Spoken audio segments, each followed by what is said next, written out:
kami dari kelompok 2 akan membahas mengenai loudspeaker kemagnetan. Sebelum itu, izinkan saya memperkenalkan diri. Perkenalkan, nama saya Nugranika Rahmadani. Dan rekan-rekan kelompok saya ada Mesya Sipauta, Rahma Sarita, Ikwana Hadi, Iqbal Fitriadi, Galang Febriansyah, dan Rizky Wasifah. Nah, pada awal video kali ini saya akan membahas mengenai fungsi magnet pada loudspeaker. Yang pertama ada suspension. Fungsi suspension adalah menjaga kon pada tempatnya saat bergerak, maju dan mundur. Yang kedua ada country. Fungsinya sebagai penggerak udara. Dan yang ketiga ada voice coil, berfungsi sebagai penggerak on dan suspension yang dialiri oleh sinyal listrik. Dan yang terakhir tentunya adalah magnet. Magnet berfungsi sebagai tempat aliran listrik yang menyebabkan loudspeaker bergerak atau bergetar dan menimbulkan suara.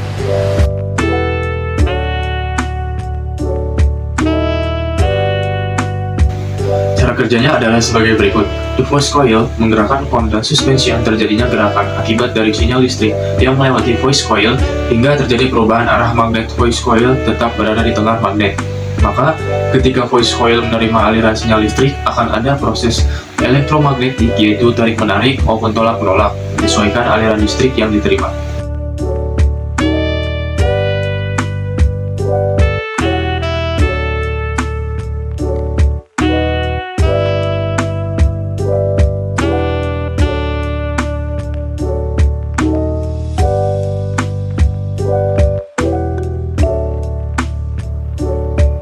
Dan beginilah cara speaker mengeluarkan suara.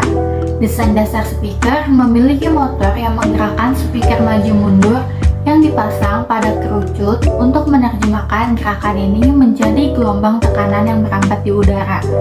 Mari kita lihat setiap bagian di dalam motor kumparan.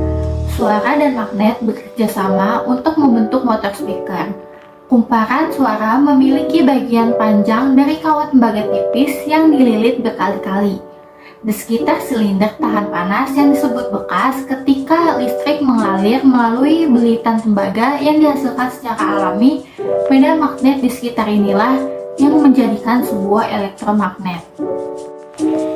Elektromagnet dapat bertindak seperti magnet permanen.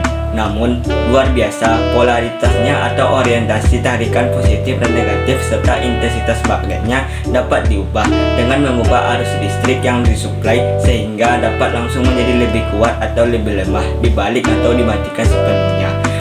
Magnet permanen besar atau magnet alami mengelilingi kumparan. Suara magnet ini memiliki pelat atas dan pelat belakang dengan potongan tarik melalui tengah untuk memfokuskan medan magnet melalui celah aliran sinyal listrik yang rumit dan melalui belitan kumparan. Suara yang menyebabkan bergerak bolak-balik ketika medan magnetnya mendorong dan menarik magnet permanen. Arus listrik ini adalah replika yang tepat dari audio yang aslinya direkam. Faktanya, seluruh suara terkandung dalam detail yang luar biasa ini. Sinyal kerucut dan suspensi kerucut menerjemahkan gerakan kumparan suara menjadi gelombang yang bergerak melalui udara. Ia memiliki sistem suspensi fleksibel yang terdiri dari sekeliling di luar dan laba-laba bergelombang di tengahnya. Penutup debu menjaga masuknya serpihan dan material yang tidak diinginkan, area internal sensitif.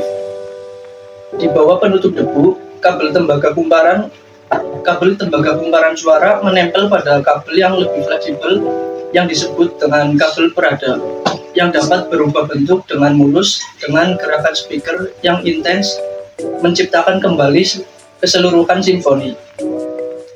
Jika speaker hanya bergerak maju mundur, bagaimana cara memproduksi keseluruhan simfoni suara pada saat yang sama? Mari kita lihat operasi gelombang suara dasar.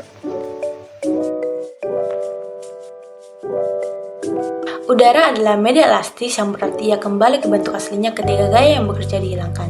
Speaker mendorong dan menarik molekul-molekul udara sehingga molekul-molekul tersebut bertabrakan satu sama lain dalam efek domino. Gelombang ini mencapai dan bergerak.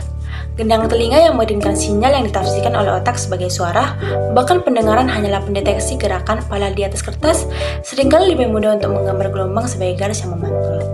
Namun pada kenyataannya, gelombang suara adalah area 3 dimensi yang tinggi dan tekanan rendah ketika kita menaikkan volume speaker, mendorongnya lebih keras, mengirimkan gelombang yang lebih kuat melalui udara. Gaya dorong gelombang suara adalah amplitudo untuk membuat suara tinggi dan rendah speaker bergetar lebih cepat atau lebih lambat. Laju gelombang adalah frekuensi yang diukur dalam satuan Hertz.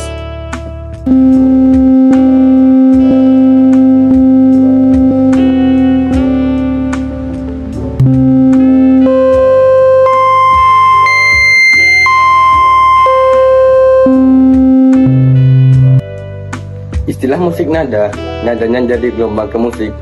Alat musik yang menghasilkan bentuk gelombang yang unik ketika dimainkan hanya satu nada, memiliki getaran rentang rendah, menengah dan tinggi digabungkan menjadi gelombang suara yang kompleks.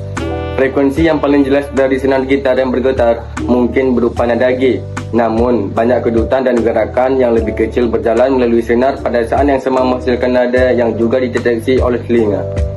Getaran suara sekitar 20 Hz dan 20.000 Hz itu adalah frekuensi yang sangat banyak untuk bekerja dengan frekuensi tinggi yang didukung oleh gelombang bass yang bergemuruh untuk mereproduksi seluruh orkestra dalam bentuk suatu gelombang terpadu yang sangat rumit.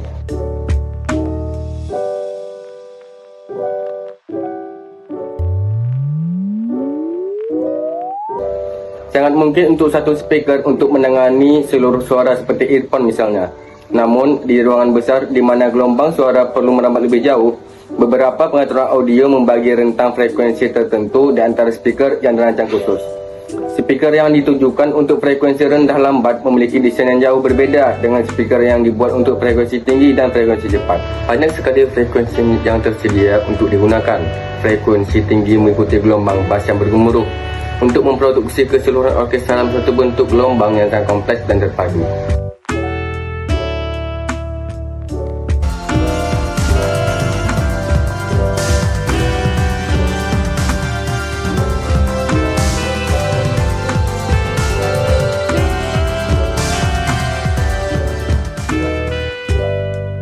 Dengan demikian, pemahaman mengenai mekanisme kerja loudspeaker tidak hanya memberikan wawasan pada kita mengenai teknologi audio saja, tetapi juga mengapresiasi bagaimana ilmu pengetahuan dan teknik dapat bersatu untuk menciptakan pengalaman mendengarkan yang kaya dan mendetail. Sekian pembahasan dari kelompok kami. Mohon maaf bila masih ada kesalahan. Terima kasih. Sampai jumpa.